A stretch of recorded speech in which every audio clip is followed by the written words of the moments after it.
Hello, I'm Larry White. I was the president and CEO at St. Patrick Hospital beginning about 40 years ago. Today it's April the 5th, 2021, and we are in the offices of Providence Montana Foundation. Hello, my name is Joyce Dombrouski. I am the current chief executive for Providence Montana. I have been in this role for 5 years, but I've actually been part of the Providence team for 26 years. Exactly today, April 5th, 2021, and I am in the foundation offices of the Providence Montana Foundation.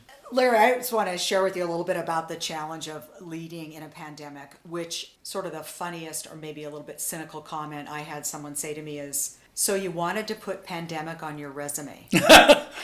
You obviously find yourself faced with something that you really don't know, which I'm sure you faced as well. You're in uncharted territory, and all eyes are on you to lead and to figure it out and to be communicative and to be confident. And so when I think about what have we done or what does it take, you're never alone. There's always a team of people. Allow them to do what they need to do. The advantage that I believe we had in Montana was the strength of Providence as a system. We didn't have a system who sat back and said, "Call us if you need us." We had one who really took a hold of it, maybe because the first U.S. patient was taken care of at a Providence hospital, right? I don't really know how much that impacted Providence's desire to be ahead of the game. So it's within that context of a large system that was highly supportive, highly engaged, talking every single day, going back to basic principles of incident command, all those things. We did those tabletop drills where you'd be like, "Oh, I do not want to talk about a bomb threat one more time." And then I think we have such a can-do work ethic.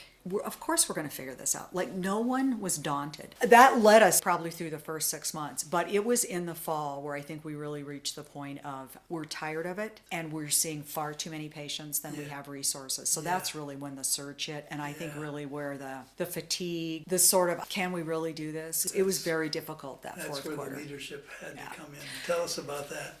I think you have to create the environment where it's okay to say, if I could, I would quit, or if I could, I would just go home and not come back. You have to allow people to be vulnerable and know it's okay, almost expected. There is an individual responsibility, I think, around resilience that we can't provide. We have to create the environment so that there's vulnerability, there's resources. If an individual needs a behavioral health consult, again, the beauty of the system, all that's wrapped around our employees, our caregivers. And so I didn't have to figure that out. In my 23 years at St. Pat's, we faced nothing even remotely similar, because all of the serious acute crises that we had patient care were emergency mass casualty events or like that. So they had no longevity to them. There was no need to have the constancy that is necessary today. The biggest patient event that we ever had while I was at St. Pat's was the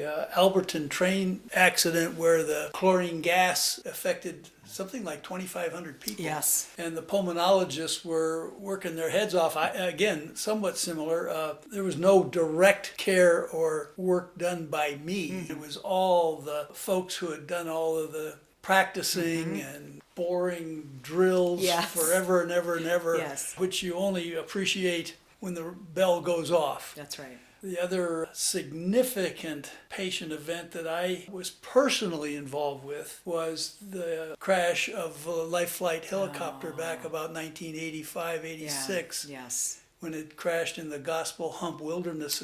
I remember being called at about 2 o'clock in the morning from home, and I went into the hospital, and about 3:30 or 4 o'clock in the morning, I had the personnel records of the crew on my desk, and I was getting ready to call their next of kin. Oh, gosh. Because we had not heard anything. Just before I was getting ready to make the first phone call, we got word that the aircraft had been located and that everyone was alive. Wow. I didn't have to make the calls. No, I can't imagine. That's the closest I personally had to get to dealing with a casualty event that involved patients and caregivers. So the COVID pandemic makes everything that I ever experienced, or probably anybody in my generation, just pale by comparison. And it's undoubtedly because of the length of time that it's Correct. gone on I and agree. how exhausting that would take physically and emotionally. I am certain the job is harder today than ever before. And so the amount of energy and personal sacrifice that I know you make in order to do it day in and day out, hard, nasty, tough times, is way more than any predecessor of yours has ever experienced. And so, Hosanna for you and for the others who are doing it today and willing to carry the torch forward. It's very impressive.